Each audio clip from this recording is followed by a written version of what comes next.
Doc on the Run. We help injured runners run. And what's the difference between a doctor and a librarian? Now, I'm going to tell you a story. So there was a time when I actually had some pretty significant allergies, and I went to see this guy who was an allergy specialist. So, he was well regarded in the community, and all my other doctor friends said, yeah, he's definitely the guy to see. He's the best in town.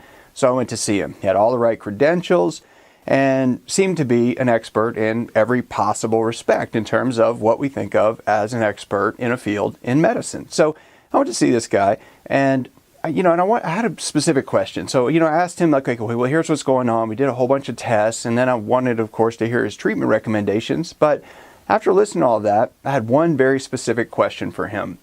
I actually wanted to know if these whole home filtering systems that you can put in that have, static electricity that sucks all the pollen and dust and dust mites, all this stuff out of the air, if that would actually help me. All those things use static electricity to actually pull allergens out of the air and filter your home, if it would work. Now, the systems are extremely expensive, so obviously I did not really want to spend the money on one unless someone who was clearly an expert in that area could tell me that it made sense. So, but I wanted to know. And before I went in, I'd actually researched this. So I've done lots of research. I've published medical research. I looked up articles specifically online that have been published in medical journals, in peer-reviewed journals that seem to be reputable.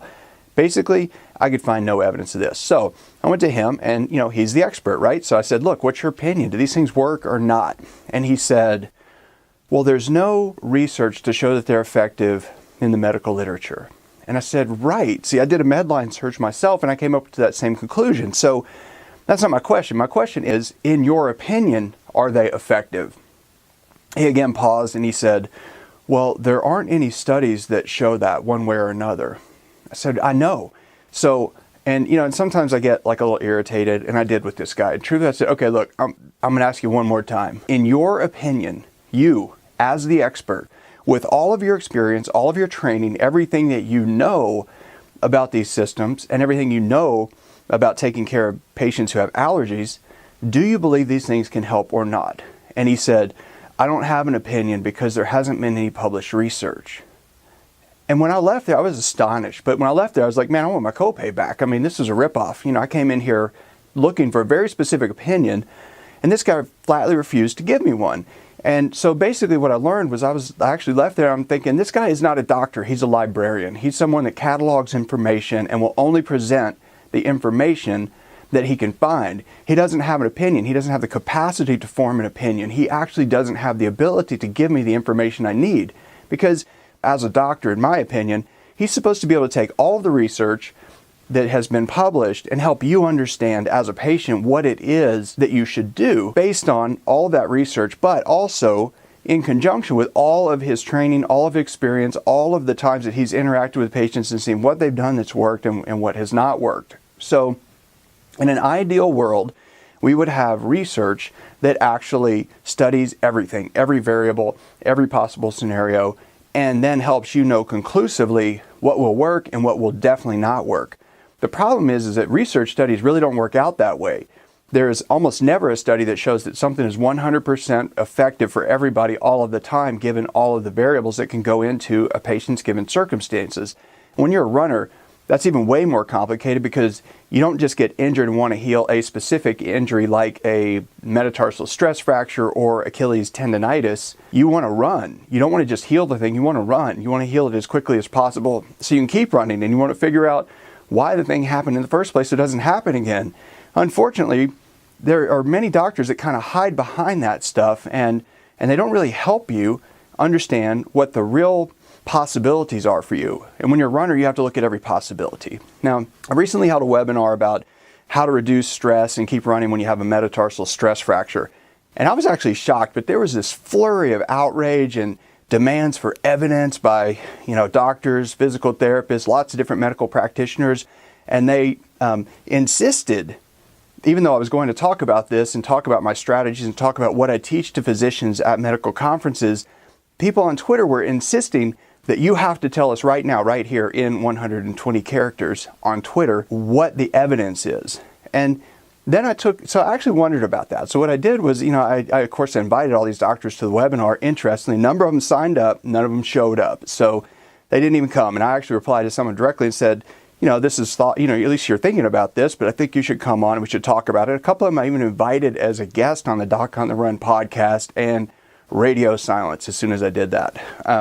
So apparently they like to talk in 120 characters, but don't want to actually come on the show and give their opinions. But I think their opinions would be valuable. I mean, it seems like they're contributing some valuable things. But some of these doctors and people that were commenting, I actually looked them up, and post after post after post, it's not actual opinions about anything. It's just, here's another article, here's another article. This article shows this article shows that. And it's really reposting of articles. It's just a cataloging of information, but it's not actually a thing that necessarily helps you, because that's a big problem, is that you can take one piece of information and rely heavily on it, and it may not actually be accurate for you.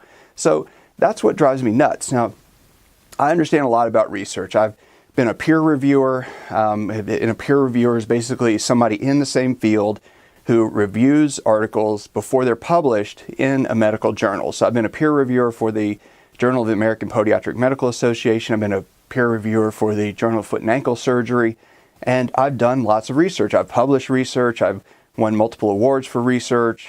I've started clinical trials on humans, where I got the clinical trial proposal written and submitted and approved through the University Institutional Review Boards. And I've had a lot of experience in that. And the main thing that I learned through that entire process was something that you may not realize even happens. And that's that all of that stuff can be skewed. I had one study that the company sponsoring the study said that they wanted complete and total control over whether or not the study would be published at their sole discretion. What that means is that if we did this study and it actually showed that platelet-rich plasma injections were not affected, they wanted to have the right to completely block publication without any sense of appeal or anything on my side. Of course, if it showed something favorable for their product, then they would, of course, want it to be submitted for publication. But if it was negative, they wanted to be able to bury it. And I think that that's wrong, but that happens a lot. In fact, there was one study, actually won an award from the American College of Foot and Ankle Surgeons for this study. And the editor of one of the premier journals in our field actually sent me a letter that said, we would like to publish this, but this one finding is too politically inflammatory, and we want you to rework the statistics to obscure the finding. So this guy literally wanted me to deliberately hide a finding and then publish the study, which, you don't have to be a doctor to know that's wrong. And I just, ethically, it's something that I couldn't do. And I just replied and said no. 10 years later, another editor actually sent me a letter that requested I do the same thing. And he said, we'd still like to publish it, but you're going to have to hide this. And I'm not going to hide anything. So I didn't publish it. So that's the thing is that you have to understand that just because a study shows something, it doesn't mean it's the whole story. It's one piece of evidence. I mean, let's face it, like the O.J. Simpson trial many years ago, everybody remembers this. The glove does not fit. If the glove does not fit, you have to quit. It's one piece of information in the whole story, but that's not the entire story. And some doctors want to take one piece of evidence and say that's the entire story, and that's what everybody has to do. And it doesn't make any sense. One thing you have to remember is that all research studies, they come up with statistics. We show statistical significance. We try to prove with numbers that something is factual. Now, those things are often very, very persuasive. So there was one guy, Grant Cardone, who always says, I never trust a round number. So if somebody says 80% of all people do this, it's never 80%. If somebody says 79.2%, well, that suddenly seems more believable. And when you have big numbers and big statistics, they seem even more believable. But I'll never forget, I heard a lecturer say one time, he said, you have to understand, statistics are a lot like swimwear. What they reveal is interesting. What they conceal is essential. So if your doctor is just telling you about research studies and not really telling you about how that extrapolates to real world experience and what to do with you and what it is to do with your return to running, then you're probably not working with a doctor at all. You're more likely to be working with a librarian. Doc on the Run.